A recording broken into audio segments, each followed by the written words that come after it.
ये वैक्सीन इतने खतरनाक होते हैं कि आज आपको लगा दिए जाएं, 10 साल के बाद आपके शरीर का क्या हाल होगा कोई बताने को तैयार नहीं। टेस्ट करने के लिए किट्स मंगाई जाएं अमेरिका से, मशीनें मंगाई जाएं अमेरिका से। तो अब अमेरिका इस समय क्या कोशिश कर रहा है कि हम तो डूबेंगे सनम, तुमको भी ले लो। मुझे जो सही लगता है मैं करता हूं, वो चाहे पुलिस, कानून या फिर पूरे सिस्टम के खिलाफ क्यों ना हो। हमारे देश की सरकार चलाने वाले नेता और मंत्री, उनको इस तरह की बल्क परचेज करने में करोड़ों रुपए की रिश्वत होती है। जब वो उस कंपनी को प्लेस करते हैं ना ऑर्डर, उन्होंने 10,000 कोटी का ऑर्डर दे दिया, तो इसमें से कम 1000 से 1500 कोटी रुपए मंत्रियों की रिश्वत का फिक्स हो जाए। इसलिए सरकार का इंटरेस्ट है कि ये दवा मंगाई जाए। अभी चर्चा ये चल रही है कि हर एयरपोर्ट पे मशीनें लगाई जाएंगी, उनमें से आदमी को गुजार कर टेस्ट करेंगे। वो मशीनें लाखों करोड़ों रुपए की हैं।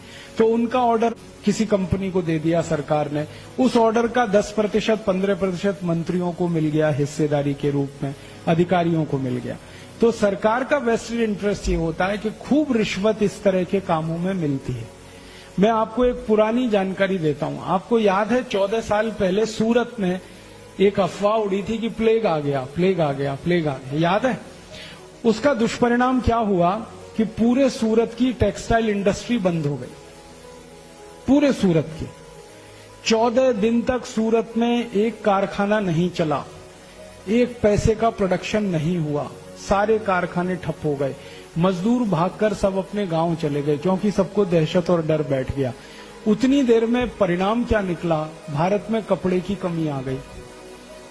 तो सरकार ने क्या किया? परदेशी कंपनियों को कपड़ा भारत में बेचने का ऑर्डर देना शुरू कर दिया। तो परदेशियों का अंधाधुंध कपड़ा बिका। और उसके बाद 14 दिन के बाद फिर खबर आई कि प्लेग नहीं है, प्लेग नहीं है। वापस लोग आए, लेकिन वापस आने में 6 महीने लग गए और फैक्ट्री चलाने में 6 महीने लग गए। 6 महीने तक भारत का बाजार विदेशी कंपनियों ने कपड़े से भर दिया और पूरे खेल में 14,000 कोटी का नुकसान भारत देश को हुआ। ये 14 साल पहले सूरत में हुआ था। फिर बाद में वैज्ञानिकों ने जांच की तो पता चला कोई प्लेग नहीं था, सिर्फ अफवाह थी। और वो अफवाह उन कंपनियों ने फैलाई थी जिनको भारत में कापड़ बेचना था। यही खेल अभी हो रहा है। और अभी खेल क्या हो रहा है? पुणे कितने दिन से बंद है? 8 दिन हो गए। पुणे में एक दिन की गतिविधि जो चलती है, जिसको अंग्रेजी में हम सब ट्रांजैक्शन कहते हैं, कितने करोड़ का होगा? 500 कोटी। अब 500 कोटी का ट्रांजैक्शन एक दिन का, तो 8 दिन का 4000 कोटी रुपए नुकसान हो गया पुणे का, सिर्फ एक झूठी अफवाह के आधार पर। अब ये 4000 कोटी का नुकसान तो हो ही गया, वो एक बात है। अब वो कंपनी यहां जब दवा बेचेगी और वैक्सीन बेचेगी तो पुणे का और 10,000 कोटी का नुकसान होगा, क्योंकि हम वैक्सीन खरीदेंगे, दवा खरीदेंगे। पैसा उस कंपनी के हाथ में क्या है? और अगर ये खेल लंबा चल गया तो जानते हैं क्या होगा? यहां जो सॉफ्टवेयर की कंपनियां हैं, आईटी कंपनियां, वो कहेंगी यहां से बेस अपना शिफ्ट करो, यहां धंधा अब ठीक नहीं है करना। क्योंकि जब उनके कर्मचारियों के सिर पे तलवार लटकती होगी तो वो कैसे करेंगे? वो यहां से अगर शिफ्ट कर गए, बेंगलोर चले गए या कहीं और चले गए, तो पुणे का ये जो आधार बना ये खत्म हो जाएगा। हजारों लोगों की नौकरियां खत्म हो जाएंगी। इतना बड़ा खेल है ये। 1816-18 में 2 साल भयंकर फ्लू हुआ था, एवियन फ्लू। उस समय अमेरिका की कुछ कंपनियों ने वैक्सीन बेचे थे। एवियन फ्लू के जो वैक्सीन लगाए गए ना लोगों को, वो सब लोग मरे। और कितने लोग मरे मालूम है? 4.5 करोड़ सारी दुनिया में। माने 4.5 करोड़ लोगों को अमेरिकन कंपनियों ने जो वैक्सीन लगाए वो सब मर गए, और जिन्होंने वैक्सीन नहीं लगाया था वो सब जिंदा रहे। ये वैक्सीन इतने खतरनाक होते हैं कि आज आपको लगा दिए जाएं, 10 साल के बाद आपके शरीर का क्या हाल होगा कोई बताने को तैयार नहीं। और ये खेल सिर्फ बीमारी का नहीं है, ये खेल एक युद्ध का हिस्सा है। और ये युद्ध जो है ना, आर्थिक युद्ध है। कुछ युद्ध होते हैं वो सैनिक युद्ध होते हैं।